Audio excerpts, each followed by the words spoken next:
Picture चालू करो बे। जवाब है ये, लेकिन मैं आपसे जानना चाहूँगा, क्योंकि आपसे अभी मैंने पूछा कि आपकी वर्किंग स्टाइल में क्या फ़र्क है, तो उसको लेकर एलजी साहब ने ज़रूर कहा कि अरविंद केजरीवाल से आतिशी लाख गुना ज़्यादा अच्छी हैं।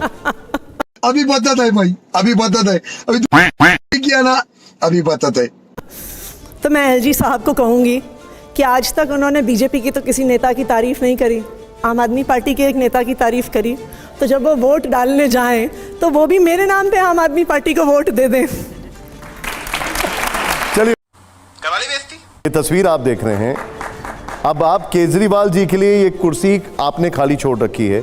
ये सही है कि आप अपने नेता के सम्मान में कुर्सी पर नहीं बैठना चाहती, जो कि यहाँ पर दिखाई भी दे रहा है, लेकिन ये खाली कुर्सी लोकतंत्र की निशानी नहीं है, ये राजशाही की निशानी है। आप पूर्ण रूप से एक लोकतांत्रिक तरीके से दिल्ली की मुख्यमंत्री बनी है, अनडिनाइबल है, सब लोग जानते हैं ये बात। फिर उस कुर्सी पर बैठने में क्या आपत्ति होनी चाहिए आपको? लोकतंत्र में जनता मालिक है, वो कुर्सी भी जनता की है। क्या क्या कहना क्या चाह रहे हैं भाई आप? देखिए, जो दिल्ली में पिछले 1.5 साल में हुआ है, पिछले 2 साल में हुआ है, गैर लोकतांत्रिक तरीके से सरकार चलाना, सरकार की पावर को मिसयूज करना, इससे बड़ा एग्जाम्पल आपको देश के इतिहास में नहीं मिलेगा। हम कहते हैं कि भारत एक लोकतंत्र है, हम कहते हैं कि भारत में सबको बराबरी का अधिकार है। आप मुझे बताइए, आप इस देश के, हम 26 जनवरी के करीब हैं, रिपब्लिक डे है हमारा, हमें अपना संविधान मिले 75 साल हो जाएंगे शायद इस साल। किसी एक पॉलिटिकल पार्टी का इतना परसिक्यूशन देश के इतिहास में कभी नहीं हुआ होगा। मुझे याद है, हम इतने सालों से टीवी देखते आए हैं, हम सीबीआई के केसेस, ईडी के केसेस, अलग अलग इन्वेस्टिगेशन केसेस, एजेंसीज के केसेस देखते थे। और जब ये एजेंसीज किसी के घर पे छापा मारती थी, कोई स्कैम होता था, तो क्या मिलते थे? कैश के ढेर मिलते थे, और ये रंगोली बनाते थे कैश की गड्डियों की, सी उससे लिखेंगे, बी लिखेंगे, आई लिखेंगे। सोने के बिस्कुट मिलते थे, शेल कंपनी के कागज़ मिलते थे, दीवारों में से दीवारें तोड़ तोड़ के सोने चांदी जवाहरात मिलते थे। आम आदमी पार्टी के एक भी नेता के पास एक चवन्नी नहीं मिली। आपने उनके घरों में रेड कर ली, आपने उनके ऑफिसेज में रेड कर ली, आपने उनके लॉकर्स में रेड कर ली, आपने उनके पैतृक गांव में रेड कर ली, और कुछ नहीं मिलने के बावजूद भी एक एक करके आम आदमी पार्टी के सारे बड़े नेताओं को जेल में डाल दिया गया। मुझे क्रेडिट नहीं चाहिए। लेकिन ईडी कहती है कि चवन्नी इसलिए नहीं मिली क्योंकि सारा पैसा गोवा इलेक्शन में यूज हो गया। उसका कोई सबूत तो दिखाएं। मैं कह रही हूं, आज मैं आपके शो पे आरोप लगा देती हूं कि भारतीय जनता पार्टी ने 10,000 करोड़ का घोटाला किया, जो उन्होंने महाराष्ट्र इलेक्शन में खर्च कर दिया। जाइए अरेस्ट करिए नड्डा जी को।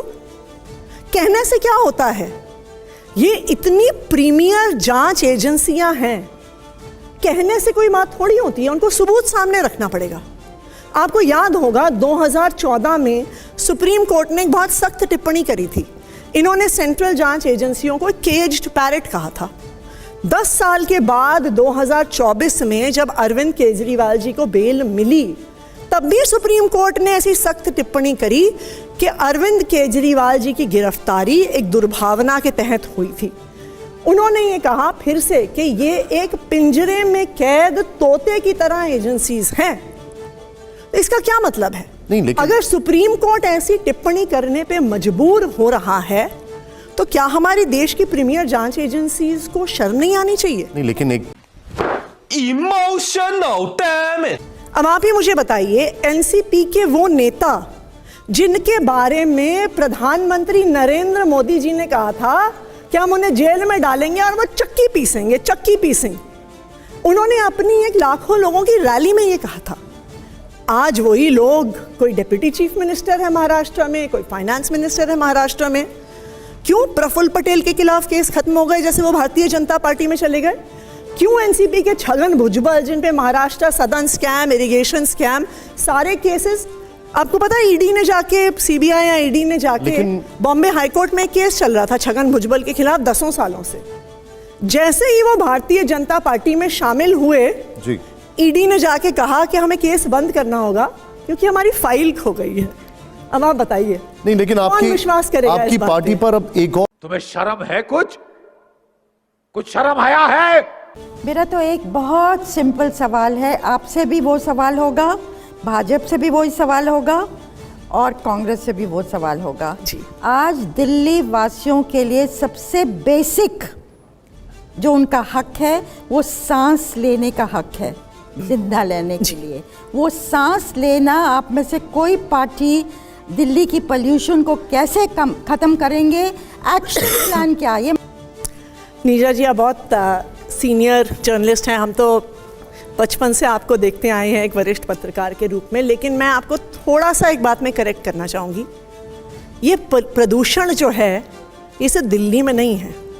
दिल्ली के बॉर्डर पे कोई दीवारें नहीं खड़ी हैं कि पोल्यूशन यहाँ से अंदर है और पोल्यूशन बाहर नहीं है। आज भी हम एक नोएडा के स्टूडियो में बैठे हैं, नोएडा के स्टूडियो में, यहाँ पे नोएडा की भी हवा, चाहे गाजियाबाद की हो, चाहे हरियाणा की हो, चाहे राजस्थान की हो, चाहे उत्तर प्रदेश की हो, पूरे उत्तरी भारत में बहुत हाई लेवल्स ऑफ पोल्यूशन हैं।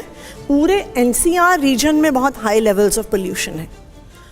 जब ये पोल्यूशन पंजाब, हरियाणा, राजस्थान, दिल्ली, उत्तर प्रदेश, बिहार और पटना तक ये पहुंचता है पोल्यूशन, तो हमें इस बात को सबसे पहले ये समझना पड़ेगा कि this is not a Delhi only problem, and if it is not a Delhi only problem, मैं एक बारी पूरी करूं, then it cannot be resolved by Delhi alone.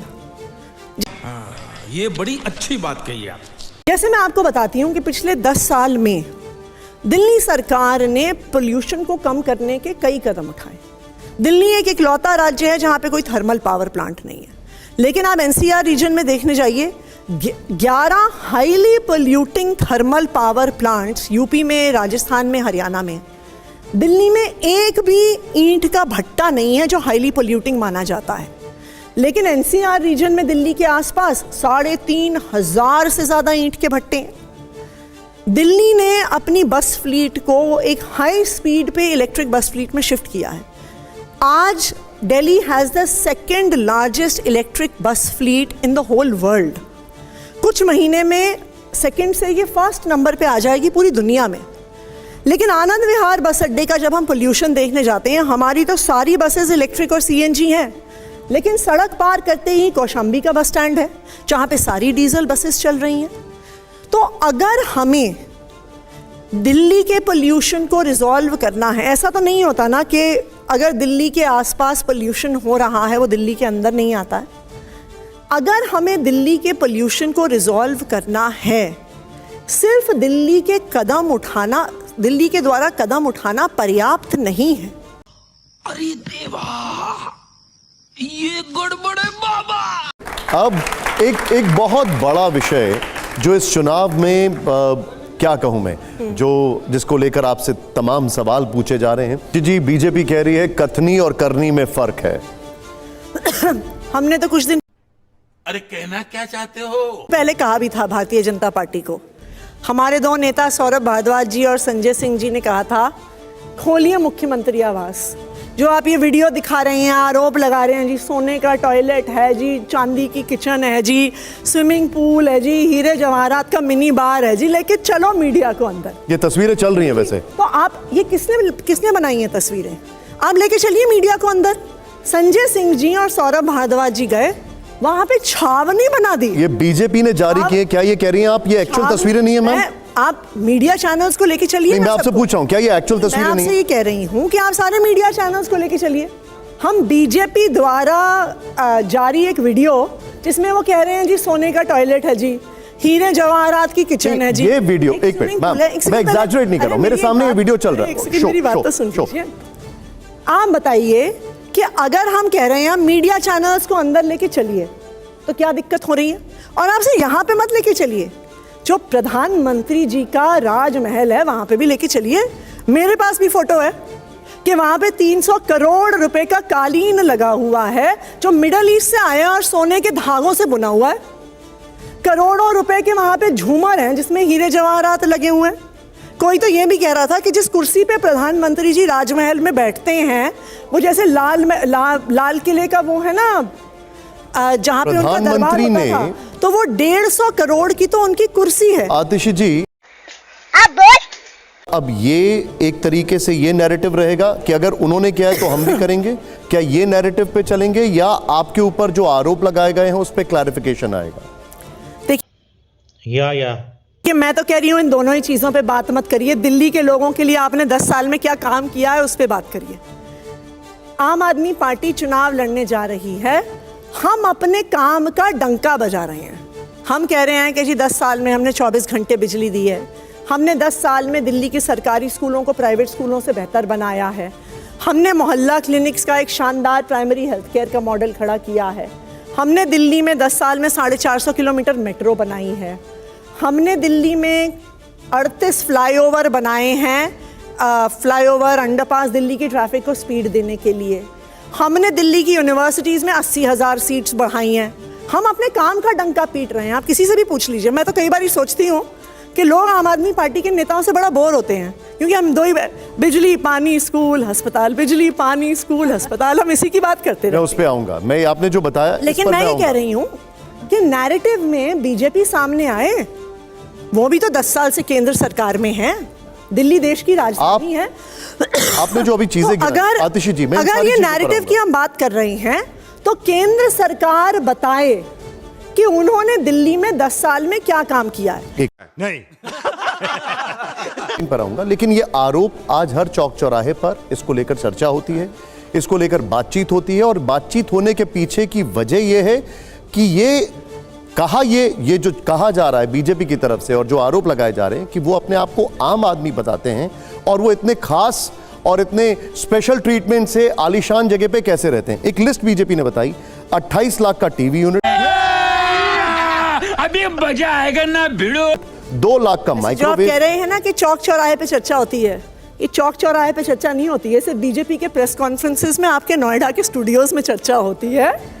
Delhi के चौक चौराहे पे चर्चा होती है कि दिल्ली एक इकलौता राज्य है जहाँ पे 24 घंटे और ये जो बिजली लिस्ट आती है। गिनाई जा रही है, और जो आप जहाँ पे नोएडा में आपका स्टूडियो है, जहाँ पे भारतीय जनता पार्टी की सरकार है, इस साल की पीक गर्मी में यहाँ पे 8-8 घंटे के पावर कट लगे थे। चर्चा चौक चौराहे पे इस चीज की होती है कि दिल्ली के सरकारी स्कूल के बच्चे फ्रेंच सीखने के लिए पेरिस जा रहे हैं, लेकिन मध्य प्रदेश में, उत्तर प्रदेश में टीन टप्पर में बच्चे पढ़ रहे हैं।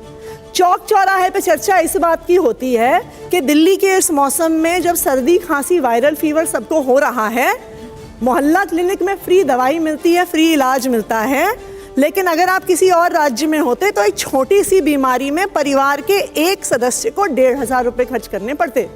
अरे एब्सोल्युटली समझ गया कि मेरे सवाल का जवाब आप क्या दे रहे हैं। खैर, अब आए ना लाइन पे।